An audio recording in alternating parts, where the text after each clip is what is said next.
Hey guys, so I'm going to be doing a video on the new, well, it's not new anymore, but the movie Talk to Me.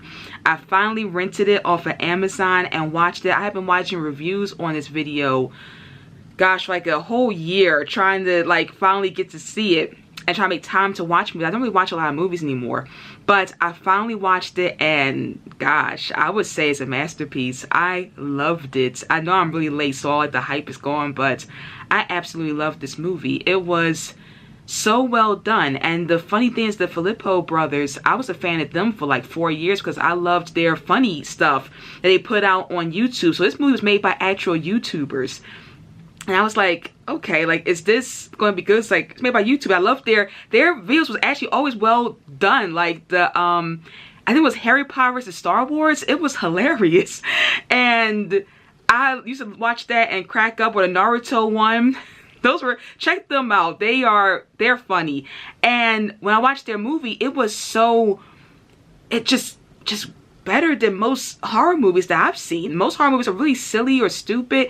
This was really good. And I'm thinking really hard that I want to do spoilers or not. It's been enough time. Do y'all want me to do spoilers? I don't know. Okay, I'm going to do, okay, let's do spoilers, a little bit of them, or some of them from this point. If you don't want no spoilers on Talk to Me, just already know it's a masterpiece. Go check it out. And now I'm going to go into it. So you got some time to leave the video, but I want to talk about it. It was so good. Like, first of all, it starts off with this girl, and she is, actually no, it starts off with like a guy. See, I don't want to spoil it, but like, the premise is this hand, it's not really magic, but this like jacked up hand is a gateway to talking to the supernatural beings. And you touch this hand and it says, and you say, I'll let you in or whatever, and it's like, and it lets a ghost in. And I'm choosing not to spoil it, but it is so good. Like, it seems plausible. What I love about this movie is that it seems plausible. Like, it doesn't feel like something, it feels like something that could actually happen, like something you see on TikTok or something. It's like, this movie feels like it can happen. Like, and it's taking such a modern twist on a horror.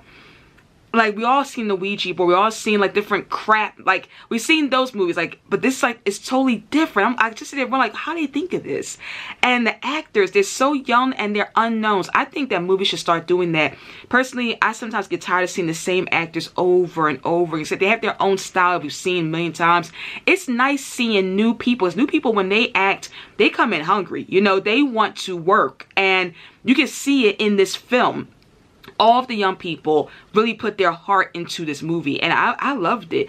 And trying to spoil it, it's set in, I believe, Australia, but it's interesting to see a horror movie set overseas that still speaks English, because it's like, it's not been like dubbed or anything. It's them speaking in their accent. It's really different. The ghosts are scary. They look scary, but they're not cliche. And the gist of it, it feels, what I loved about it is that even the ghosts feel like people. They're not doing crazy stuff. They feel, the ghosts are very manipulative. They're gaslighty. They're bad people. Like, the ghosts, you can feel, like, you know, people like this. Like, the ghosts are manipulating for their own selfish gain and just for fun, because there's no real reason for it. And they are just making the main character think that everything is okay and that they love her and that it's all good, and they're making her feel like it's like her mother. And it's really good, and they're tricking her mind, and you see so many opportunities where she could just walk away. But the reasoning, her grief is what locks her into their trap.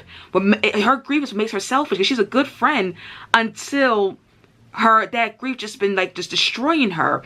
And it's incredible, because like, it's so many times she could walk away, but you can understand, like, you know how some horror movies where like you see the characters some really dumb decisions and you're like, really? Like, you could have avoided that. Her decision, and you can see like why you could avoid it, but you can also understand, like, I get why you got manipulated. Like, that makes sense. Like, I get it, you know?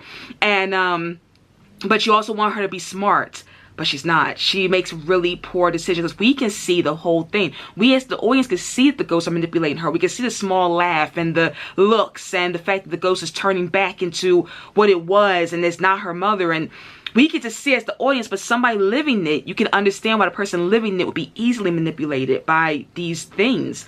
And they feel human. They just feel like bad humans.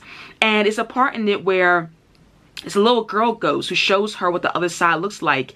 And I almost wanted her, it was even the little girl like playing her, because she shows her the other side. She shows her friend being like, I don't say too much, but like seeing torture or whatever, but even that was manipulative, that made her think she had to save her friend. But the truth was she just had to leave him alone, like leave the whole situation alone. But she kept letting them in, like kept grabbing that hand and pulling them, making their energy connections stay put.